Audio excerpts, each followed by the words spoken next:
Good evening, Shabbat Shalom. Shabbat Shalom. So nice to see everybody here this evening, and welcome to those who are live streaming. We're delighted that you are with us as we come together as One Temple family from 2 different locations. So it's very nice to know that you are out there with us as well. We're going to continue in our prayer books on page 8. I begin with a prayer of gratitude for all that is holy in my life. God needs no words, no English or Hebrew, no semantics, and no services, but I need them. Let's continue together. Through prayer, I can sense my inner strength, my inner purpose, my inner joy, my capacity to love. As I reach upward in prayer, I sense these qualities in my Creator. To love God is to love each other, to work to make our lives better. To love God is to love the world God created and to work to perfect it. To love God is to love dreams of peace and joy that illumine all of us and to bring that vision to life. We continue now on page 26 for the singing of Lamdeni.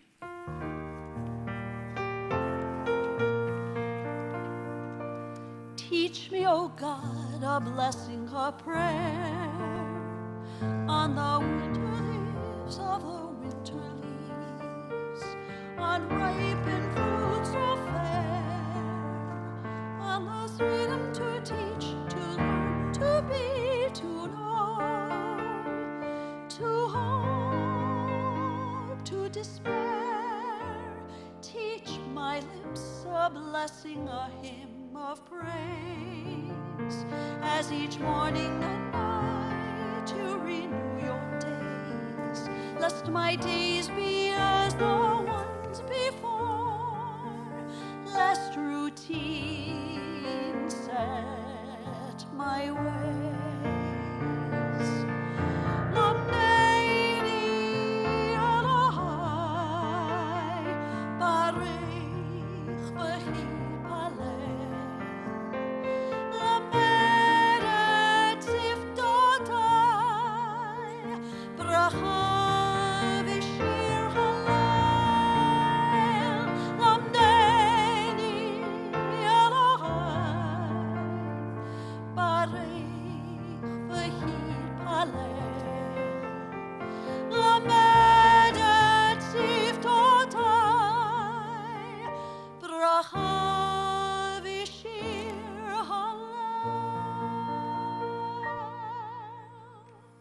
We turn now to page 28, and as you are able, I invite you to rise for the call to worship, the Barchu. Yai lai lai lai lai lai lai, yai la lai lai lai lai lai, yai lai lai lai lai lai lai, lai lai lai lai lai lai, yai lai lai lai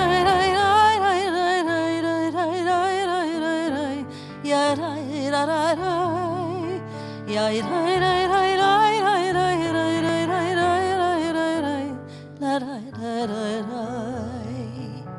Baruch hu et Adonai HaMevorach, Baruch Adonai HaMevorach leolam vaed. Yai lai lai lai lai lai lai lai lai lai lai lai lai lai. Yai lai lai lai lai lai lai. Yai lai lai lai lai lai.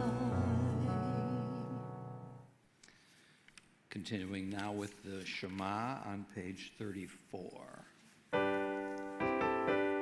Shema Yisrael, Adonai Eloheinu, Adonai Echad, Baruch Shem, Kivod Malechuto, Leolam Aved. We read together. Hear, O Israel, Adonai is our God, Adonai is one. Blessed is God's glorious majesty forever and ever. You may be seated as we turn to page 36 for the chanting of the V'ahavta. Ve'ahavta et את אדוני אלוהיך בכל לבבך ובכל נפשך ובכל מאודיך, והיו הדברים האלה אשר אנוכי מצווך היום על לבביך, ושיננתם לבניך, ודיברת בם בשבתך בביתך, ובלכתך בדרך, ובשכבך ובקומך, וקשרתם לאות על ידיך, והיו לטוטפות בין עיניך, וכתבתם על מזוזות ביתך ובשעריך, למען תזכרו ועשיתם את כל מצוותיי, והייתם קדושים לאלוהיכם. אני אדוני אלוהיכם, אשר הוצאתי אתכם מארץ מצרים, להיות לכם לאלוהים. אני אדוני Elohechem. We read together. You shall love Adonai your God with all your heart, with all your soul, and with all your might. Take to heart these instructions with which I charge you this day. Impress them upon your children. Recite them when you stay at home and when you are away, when you lie down and when you get up. Bind them as a sign on your hand and let them serve as a symbol on your forehead. Inscribe them on the doorposts of your house and on your gates. Thus you shall remember to observe all my commandments and to be holy to your God. I am Adonai your God, who brought you out of the land of Egypt to be your God. I am Adonai your God. Adonai Elohechem. Amen. Let's continue reading together on page 41. Sing the song of men and women joined in understanding and respect, the song of God's miracles, an earth protected and cherished, a gift for our children and the generations to come, the song of a land once ravished by war, now quiet and content, her soldiers home to leave no more, the song of a world redeemed, the song of peace.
Adonai Yimloch Leolam Vaed, Adonai Yimloch Leolam Vaed, Micha Mocha Bailim Adonai, Micha Mocha Nadar Bakodesh.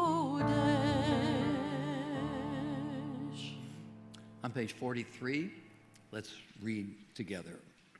Let there be love and understanding among us. Let peace and friendship be our shelter from life's storms. Adonai, help us to walk with good companions, to live with hope in our hearts and eternity in our thoughts, that we may lie down in peace and rise up waiting to do your will. Baruch atah Adonai haporei sukat shalom aleinu v'al kol amo Yisrael v'al Yerushalayim. Hashkivenu Adonai Eloheinu l'shalom, l'shalom. V'hamidenu makenu l'chaim. Ufros aleinu sukat shlomecha, ufros aleinu sukat shlomecha.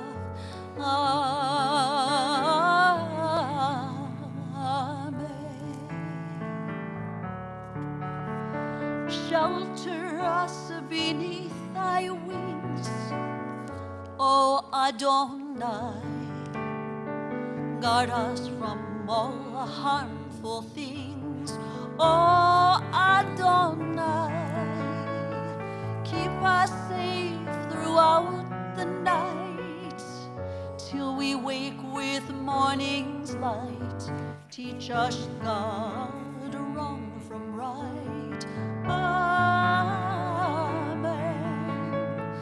Amen. Amen.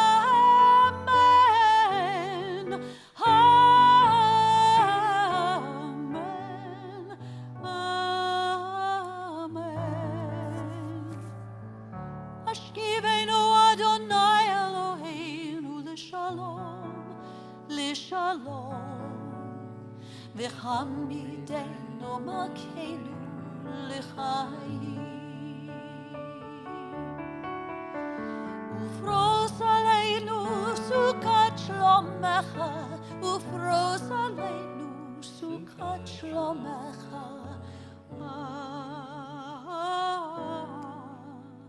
Amen. We turn now to page 46, and I invite you to rise for the Amida. Adonai sifatai tiftachu v'yagi tehilatecha. Adonai, open up my lips, that my mouth may declare your praise. Baruch atah Adonai Eloheinu v'Elohei Avotenu v'Imotenu Elohei Avraham, Elohei Yitzchak, v'Elohei Yaakov, Elohei Sarah, Elohei Rivka, Elohei Rachel, v'Elohei Leah, Ha'el Agadol Hagibor v'Hanorah, El Elyon, Gomel Chasadim Tovim, v'Konei Hakol, V'zocher chasdei avot ve'imahot, u'mevi geula lifnei v'neihem, leman shemo be'ahava. Melech ozer u'moshiach u'magen, Baruch atah Adonai, magen Avraham ve'ezrat Saram. Atah gibor le'olam Adonai, mechaye hakol atam. Rav lehoshia, mashiva ruach umorid hagashem, mechakel chayim bechesed, mechaye hakol berachamim rabim, somech noflim v'rofech cholim, umatir asurim, umekayem emunato lishenei afar, michamocha b'gevurot, umido melach, melech meimit umechayeh, umatzmiach Yeshua, v'ne'eman atah l'hachayot hakol. Baruch atah Adonai, Mechayeh hakol. You may be seated.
We continue now on page 61.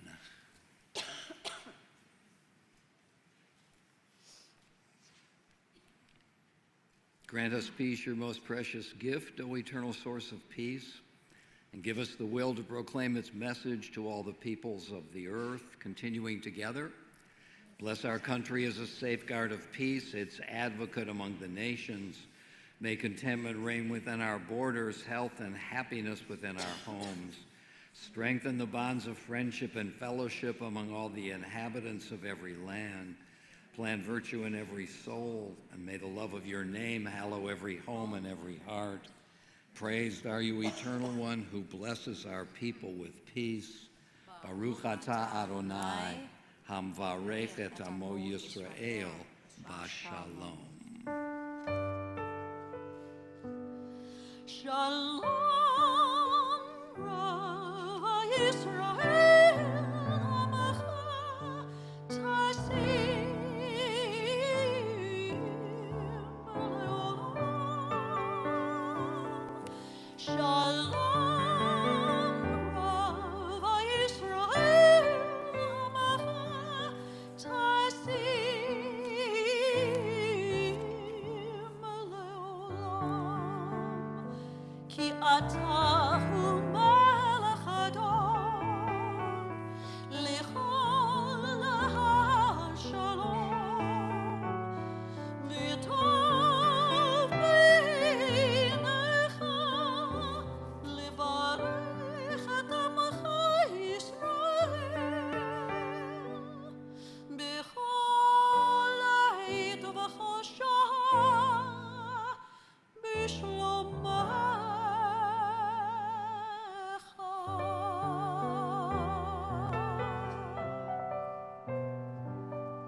Baruch atah Adonai, hambarech et amo Yisrael,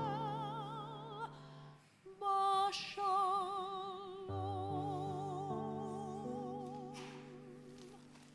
We have several moments now for silent prayer.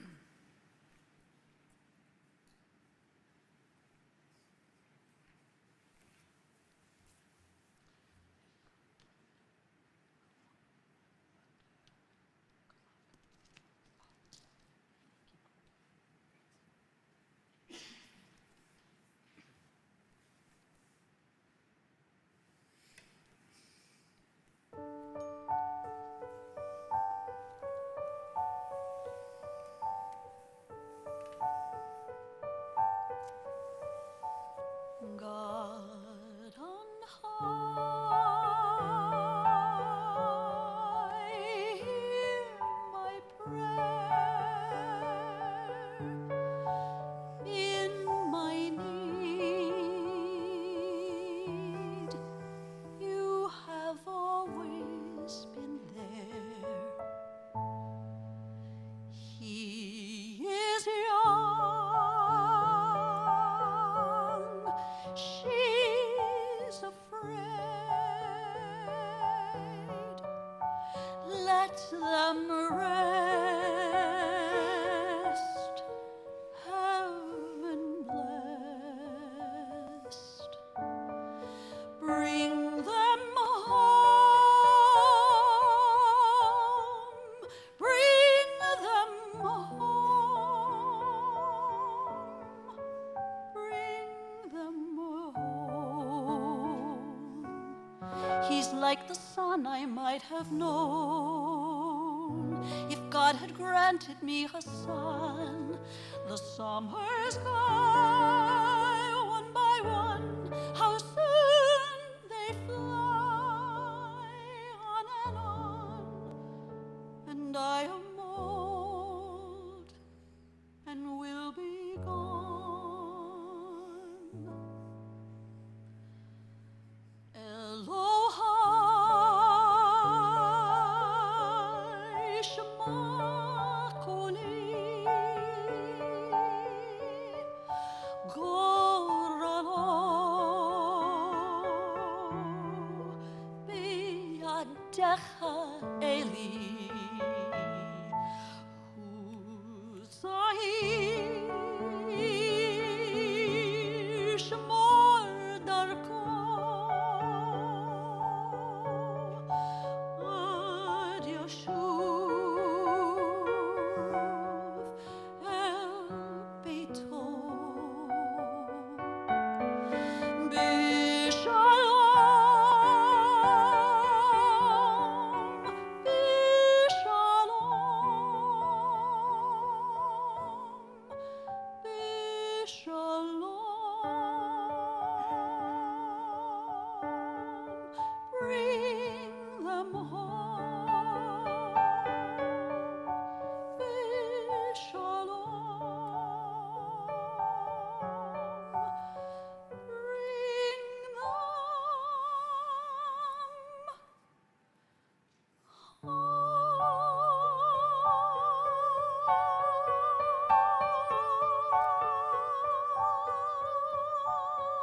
Well, as many of you may know, we find ourselves now in our Torah readings right in the middle of the story of Joseph and his brothers, one of the great narratives in world literature about which scholars have made a variety of comments about how artfully this story was presented and with what suspense.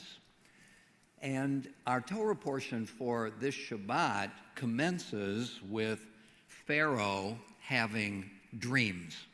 And you may recall that there are 3 sets of dreams in the Joseph story. In a certain way, they are the scaffolding of this narrative. Joseph has 2 of them at the beginning, and you may remember he tells his brothers and his father about the dreams, and it enrages them.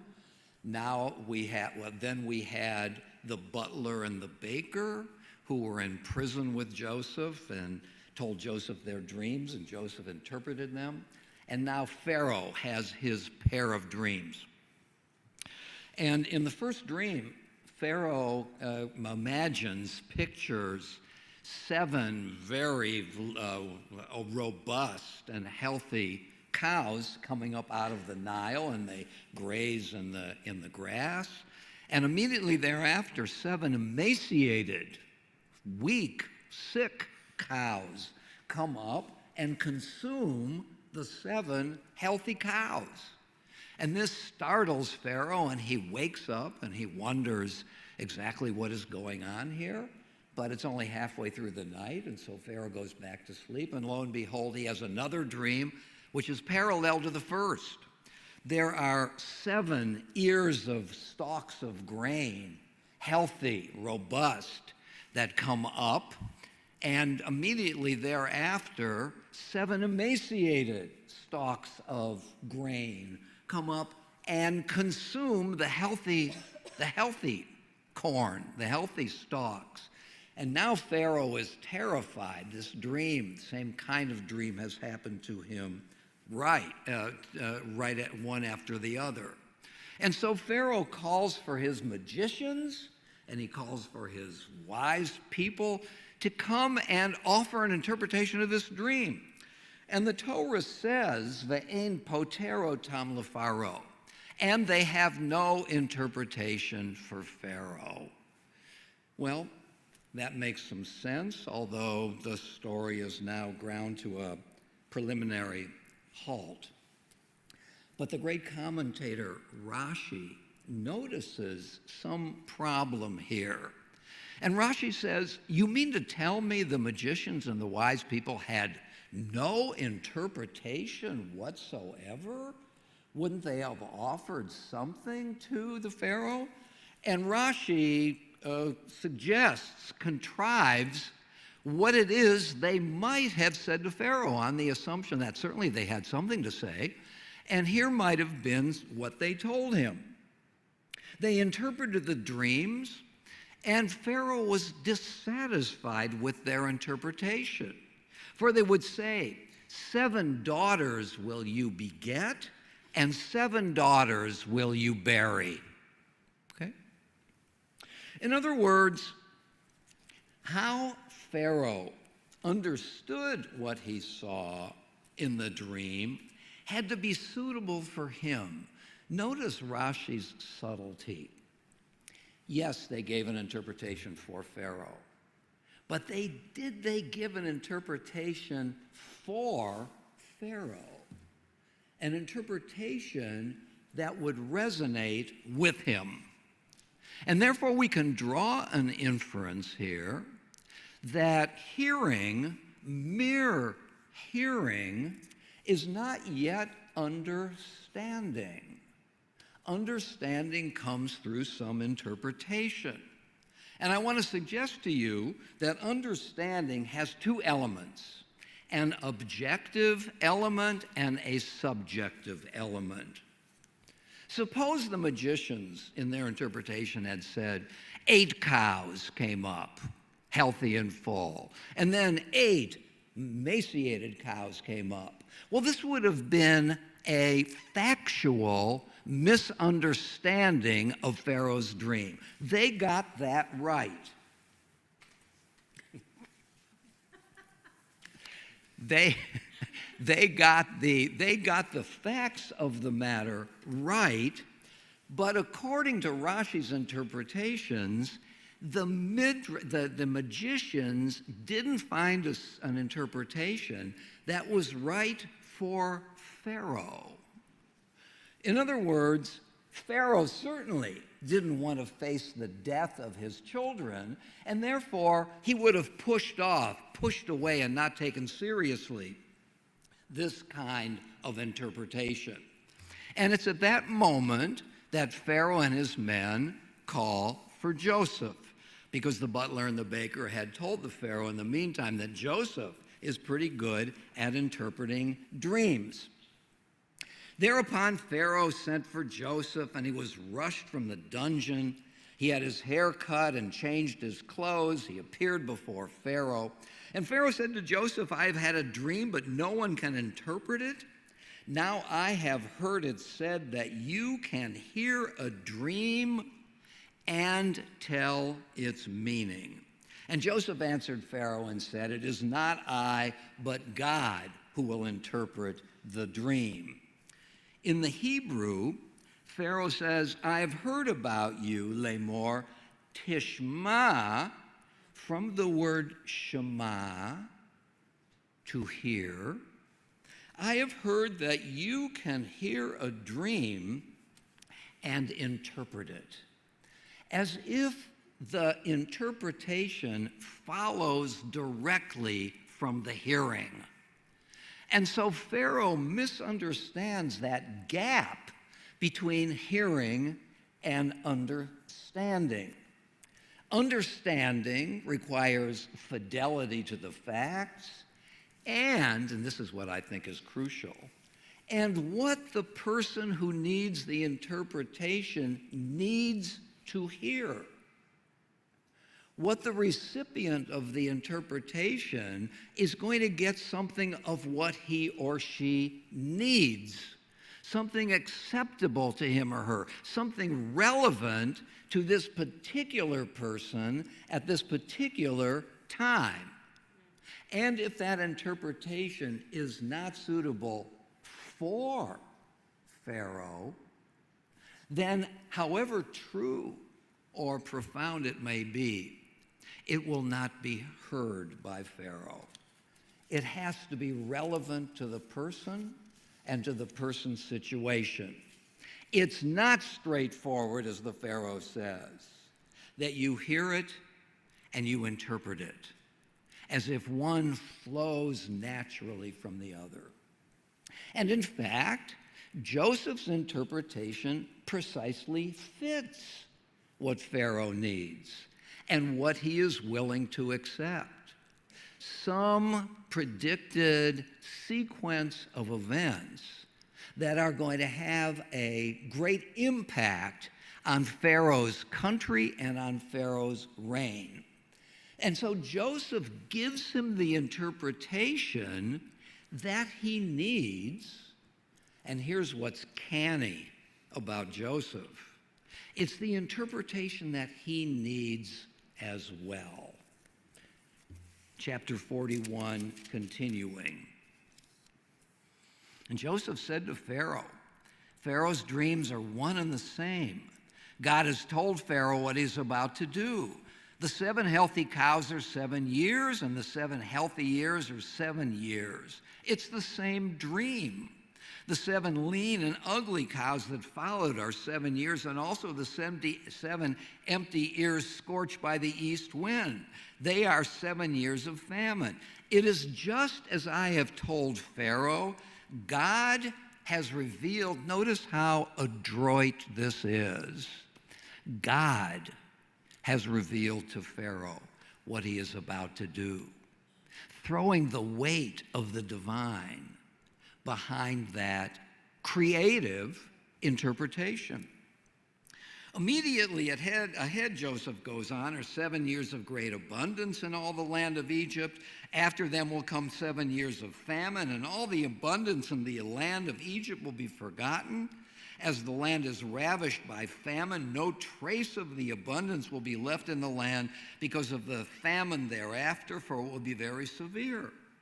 As for Pharaoh having had the same dream twice, it means that the matter has been determined by God, and God will soon carry it out.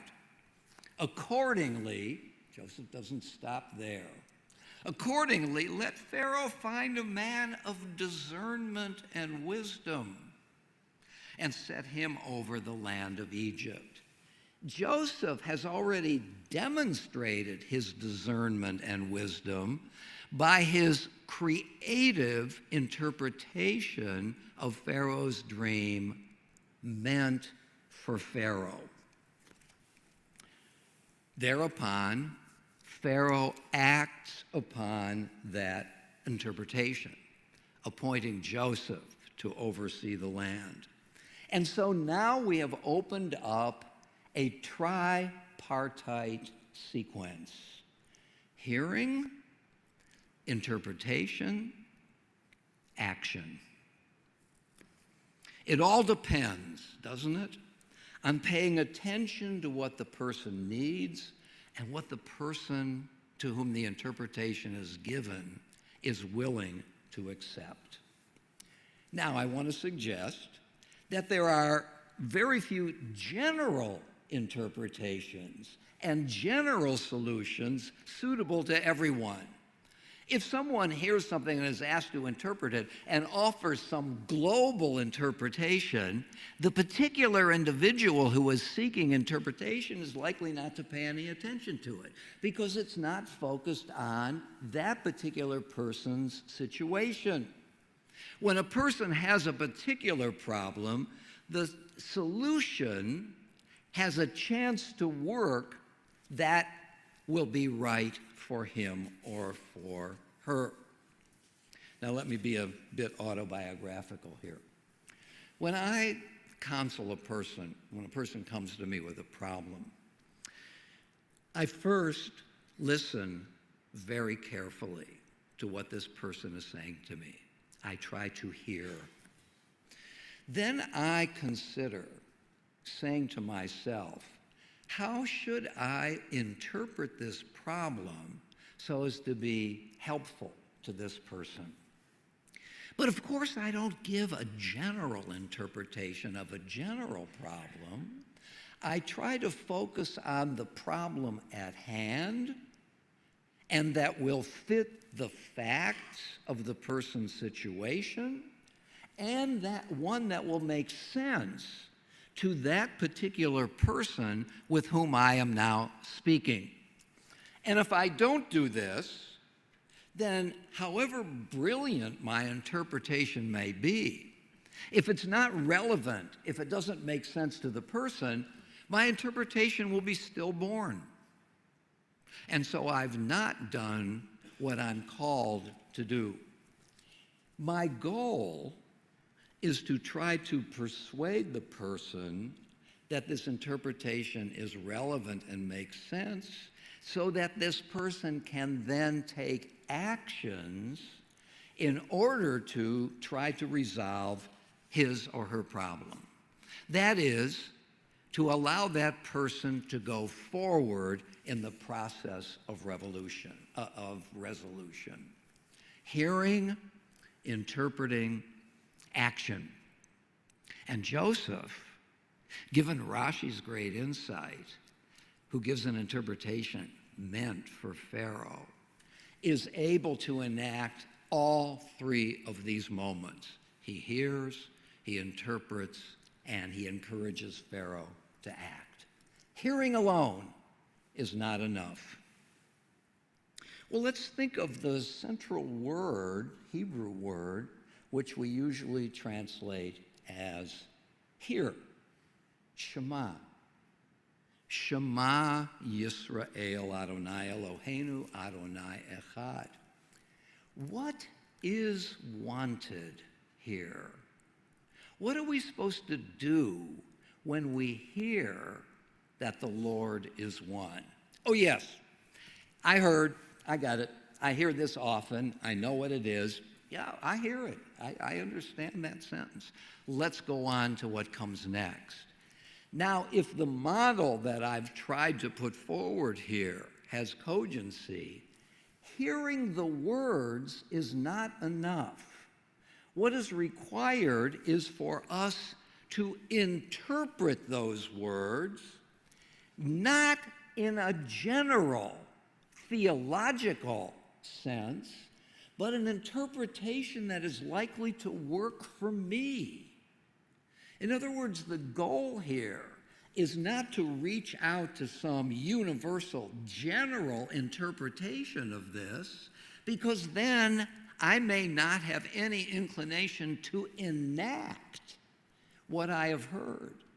So you have a right, having heard Shema Yisrael, to interpret it in your own way so that it is something that you can embrace. I have to ask myself, what can I accept here about God is one? What does it mean to me? What can it mean to me? And having noticed the gap between hearing and interpretation and called to make the interpretive move, I am now part of the process of relating myself to this idea more and more. What I can accept now may not be, upon reflection, what I will come to accept. What's important here is to enter into the process of understanding. And if I don't ask and answer these questions, all I have done, and if you're like me, you do this all the time, all I have done is have my ears receive the vibrations of those words. And perhaps I say yes to them. Yes. I say amen, out of habit. Hearing is not enough. What am I saying amen yes to? Not to some general interpretation, but to an interpretation that is likely to resonate with me. And this, I think, is the challenge that emerges from our Torah portion as we apply it to the Shema Yisrael. You remember I just read that. Pharaoh said, when you hear, you interpret. And Pharaoh uses that word, tishma, when you hear. And so Pharaoh makes the mistake of thinking that there's almost no gap at all between hearing and understanding. But the gap is opened up by the need for a movement of my own. And having heard and having interpreted, I might want to make the third and final step in this sequence and to think how I might enact the claim that God is one. And our prayer book offers an interpretation, which I'm suggesting it lays before us for our active, ongoing consideration. If there is just one God, if there is just one transcendent being, then that God should be the source of our ultimate concern, our ultimate values, our ultimate worldview. And to have something as our ultimate concern is to ipso facto have a passion for it, a yearning for it, to want to love that for which we are reaching. And this is precisely what the prayer book says. Hear, O Israel, the Lord is our God, the Lord is one. You shall love the Lord your God with all your heart, with all your soul, and with all your might. That's an action. But then the prayer book goes on to say more. Impress them upon your children. Make it a regular part of the activities of your home. Recite them when you stay at home and when you are away, when you lie down and when you rise up. The sequence that I've uncovered in the Joseph story is the sequence of one of the centerpieces of the prayer book. Hearing the Shema, interpreting it, recognizing that the one God is the object of my love. As I move toward it, I embrace God and the meaning of God more and more in my own way.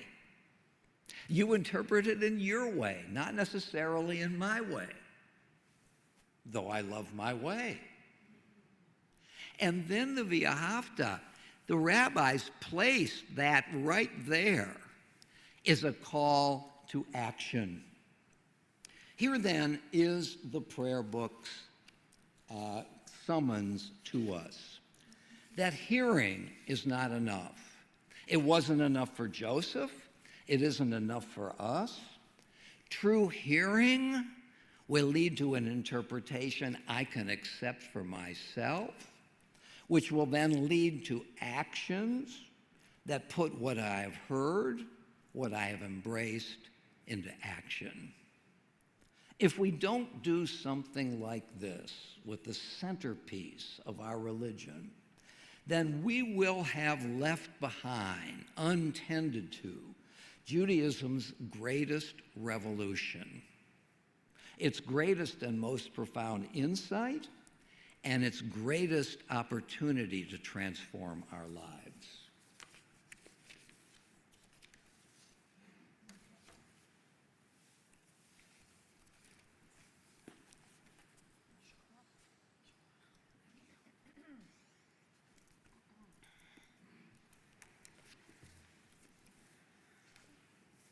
In this moment, we turn our thoughts to those who are in need of healing, especially with the words of Torah dwelling, or I should say maybe as we hear the words of Torah in our ears. We turn to those who are in need of healing spiritually, mentally, and emotionally. And I'm sure as many of you heard, today was a great tragedy in Israel where we lost the life of 3 hostages who were accidentally killed in Gaza. And we think deeply to those families of Yotam Chaim, Samar Talalka, and Alon Shamriz. They will be added to our Kaddish list but have not yet been returned to Israel in order to have a proper burial. We think of those who are in need of healing in our community: Adele Adler, Barry Cott, Jackson Curdy, Deborah Squires-Goebel, John Goodman, Maddie Jefferson, Richard Moore, Paul Priesand, Edith and Levi Rubenstein, Walter Schwartz, Bob Shippey, Jay Siegel. And to this, I invite you to share any names of anyone that you are thinking of who is in need of healing at this time. Aharon ben Sylvia.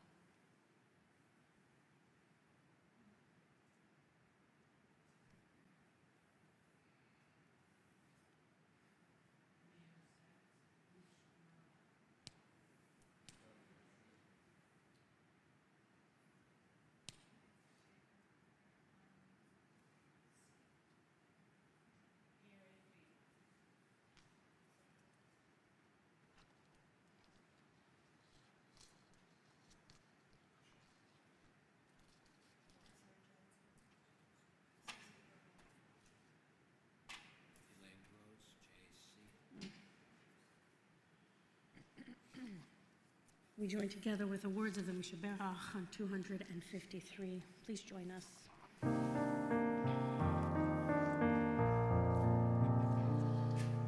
Mishaberach avotenu mikor habracha leimotenu. May the source of strength, who bless the ones before us, help us find the courage to make our lives a blessing, and let us say, Amen. Mishaberach imotenu mikor habracha leavotenu. bless those in need of healing with refuah shlema, the renewal of body, the renewal of spirit, and let us say, Amen. I invite you to please rise as you are able for the Aleinu on page 282. עלינו לשבח לאדון הכל, לתת גדולה ליוצר בראשית, שלא עשנו כגויי הארצות, ולא שמנו כמשפחות האדמה, שלא שם חלקנו כהם, וגור עלינו ככל עמונם, ואנחנו קוראים ומשתחווים ומודים לפני מלך מלכי המלכים הקדוש ברוך הוא, ונאמר והיה אדוני למלך על כל הארץ, ביום ההוא יהיה אדוני אחד, ושמו אחד.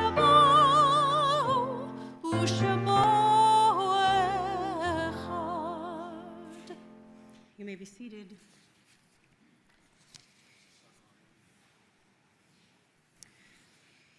After having carefully considered how we honor those who we have lost in Israel and the heroes who are continually fighting for our freedom in Israel and for our existence, thank you to Sandy Zeev, who has helped us think about a way to honor those who have lost their lives, to try to help us continue to thrive, not only in Israel, but of course around the world. We have decided that starting on this Shabbat, we are going to list the names of those 5 at a time each week who have fallen in battle. And of course, to those names, we're going to include those of the Jewish faith and all of our brothers and sisters who are fighting as Israelis who are not of the Jewish faith, who are of other faiths. These are Muslims, Druze, or Bedouin, and add those to our yard site as well. And so on this Shabbat,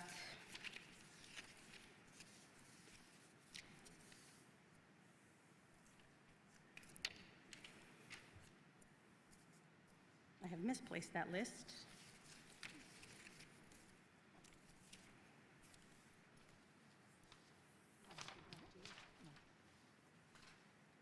And I don't have my phone. What don't you have? The list of the 5 soldiers for this week. Oh, where are they on your desk? No, they were another. You don't happen to have it on your phone, Sandy Zeev, do you? Thank God for technology. Sandy's gonna maybe take a peek. Sure, never mind. So we begin, no, those are the Mishaberas. Sorry for the clerical error. We will begin with those who were laid to rest this week. Elia Toledano, and those who were laid to rest in the last 30 days, Rabbi David Ellenson, Kenneth Gordon, Francis Kemelhar, Suzanne G. Englander, Arlene S. Libman, Arthur D. Rosen, Timothy Andrew Merrick, and of course we fondly think and take into our hearts those whose yahrzeit fall at this time. Hortense Alb, Samuel N. Alb, Myrtle M. Berger, Centra R. Berger, Dr. Larry Bialis, Celia W. Biggleson, Sol R. Bing, Bertha Block, Jack Block, Julia Bolt, Saul Bolt, Etta Bonoff, Augusta Brennan, Thomas Brennan, Doris Sands Eisner, Alice Scherzer Felder, Adeline Felsman, Preston Trask Fisher, Jenny Koblitz Frankel, Florence Franklin, Arthur E. Friedman, Minnie Faldauer, Daniel Goldstein, Robert Goldstein, Dr. Joseph H. Goodman, Emery Green, Irma Gross-Green, Leah K. Gross, Leslie Joyce Haas, Linda Joan Haas, Dr. Samuel Hantman, Joseph Hayes, Avram Hasinuk, Richard H. Kane, Samuel Kaisgizer, Ethel W. Kendis, Eileen Klein, Rosa Koblitz, Adolf Kohn, Sigmund Korak, Millie Krantz, Edna S. Krauss, Stephen L. Krauss, Dr. Harvey Grieger, Libby Lerman, James Livingston, Helene Loveman, Dorothy Lyons, Herman V. Markman, Mildred Meltzer, Benjamin Mishrour, Arthur J. Miller, Jerome James Newman, Leo Edwin Oppenheimer, Sadie Price, Arline B. Rosenberg, Flora Rosenberg, Ben Rosenwater, Bernard A. Rubin, Robert L. Saslaw, Agathia Schoenberger, Lois M. Shore, Kenneth H. Schwartz, Charles M. Schwartz Jr., Edith Cohn Shields, Naomi Greenfield Singer, Edith I. Stein, Judge Alfred L. Stoyer, Julian Stoyer, Nellie Stoyer, Esther Sugarman, Isabel Zweig Suit, Marcia Susan Teitelbaum, Rachel Seidman Unger, Catherine S. Wegline, Adolf Weinberger, Ivan Weinstock, Louis Weisberg, Sarah Fagan Weiss, Isidore D. Wertheimer, Joseph Lehman Wheat, David Zeilberg. If you are thinking of anyone who you have lost in the last week, 30 days, year, or marking the yard site at this time, I invite you to say the name of the person at this time.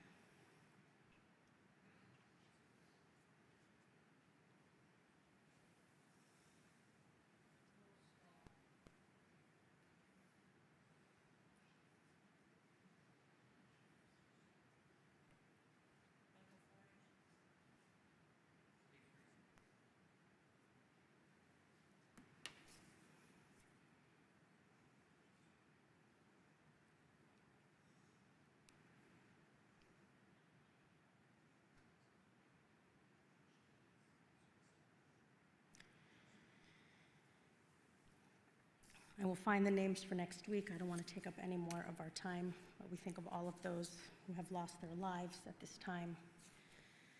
For those of you who have lost someone in the last 7 days, I invite you to please rise as you are able.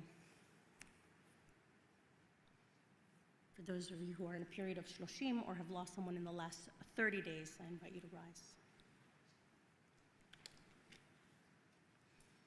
If you have lost someone in the last year, I invite you to please rise.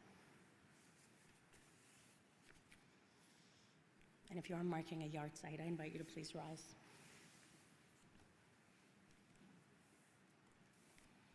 And as a caring community, I invite everybody to please rise and join us on page 294 for the Mourner's Kaddish. יתגדל ויתקדש שמי רבה, בעלמא דברה חירותי וימליך מלכותי, בחייכון וביומכון ובחיי דכל בית ישראל, בעגלה ובזמן קריב ואמרו אמן. יהא שמי רבה מבורך לעלם ועלמי עלמיה. יתברך וישתבח ויתפאר ויתרומם ויתנשא, ויתהדר ויתעלה ויתהלל שמי דקודשה בריחו. לילה מן כל ברכתה ושירתה, תושבחתה ונחמתה, דאמירן בעלמה וידברו אמן. יהא שלום רב מן שמיה וחיים עלינו ועל כל ישראל ואמרו אמן.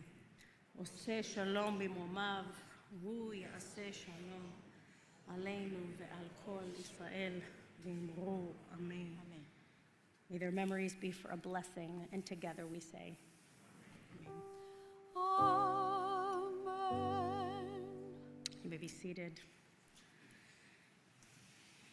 It has become customary in our community to celebrate moments of joy or moments of Shehechianu, and there's something about the Shehechianu which is so powerful. We associate it with goodness, with happy moments, but really Shehechianu commands us to think about being in this moment, lazman hazeh, being here, being present, which again is associated with positivity, but it really is a mindfulness, a mindfulness practice of being in the moment, So I think after some very challenging weeks, I invite us to all think about something that is really touching our hearts, something that's bringing us joy or grounding us in this moment, and thinking about the things that help us get through the difficult moments.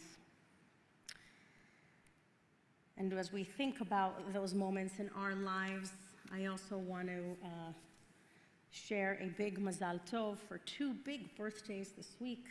Danny Gross and Maida Barron had two very exciting birthdays, and we wish them a very mazal tov. And as we say in Hebrew, ad 120, may you live until you're 120. 150, Maida? Okay. Well, for you, we're going to wish 150. Rabbi, can I extend a belated happy birthday to Roz Seed? Absolutely. I think we missed your birthday. It was a few weeks ago, but happy birthday, Roz. Many more. Amen. 94. 94. My, Okay. my. Beautiful. Cantor, will you bring us into a Shehechianu? Please join me as we sing together. Baruch atah Adonai Eloheinu melech haolam שהחיינו וקיימנו והגיענו לזמן הזה.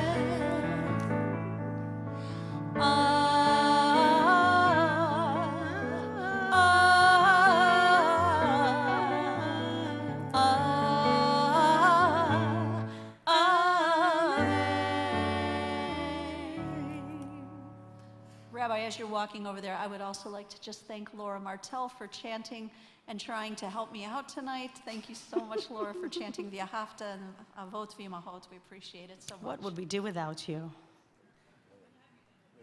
What have we done without you? Good question. For those of you joining us at home, I hope you have a glass of wine for Kiddush.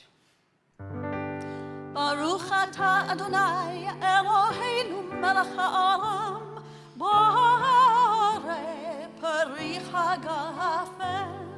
Baruch atah Adonai Eloheinu melech ha'olam asher kiddushanu b'mitzvotav v'ratzavanu v'shabbat kodesho b'yahavav ratzon hinchilanu zikaron למעשה בראשית כי הוא יום תחילה למקראי קודש זכר יציאת מצרים כי באנו בחרת ואותנו קידשת מכל העמים בשבת קודשך באהבה וברצון הנחלתנו ברוך אתה אדוני מקדש השבת אמן. Chaim. Chaim. Now our blessing for our bounty. Baruch atah Adonai Eloheinu melech haolam hamotzi lachem min haaretz. Amen.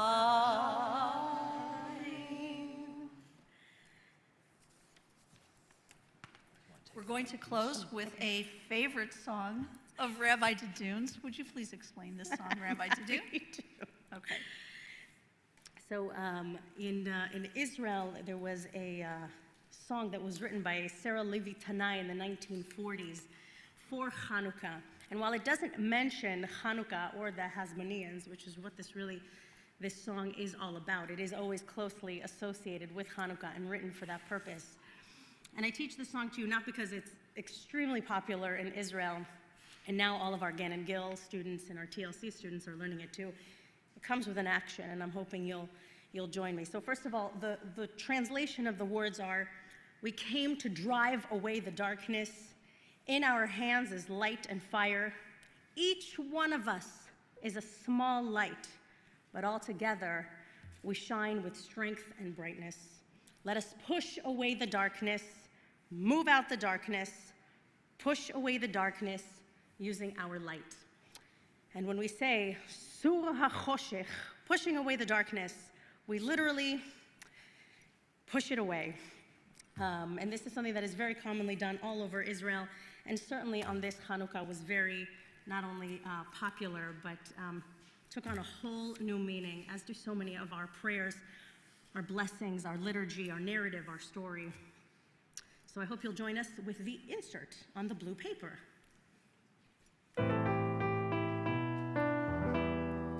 בנו חושך לגרש, בידינו אור ואש, כל אחד אור קטן, וחלנו אור איתן, סורה חושך על השור, סורה מפני האור, סורה חושך על השור, סורה מפני האור, בנו חושך לגרש, בידינו אור ואש, כל אחד אור קטן, וחלנו אור איתן, סורה חושך על השחור, סורה מפני האור, סורה חושך על השחור, סורה מפני האור.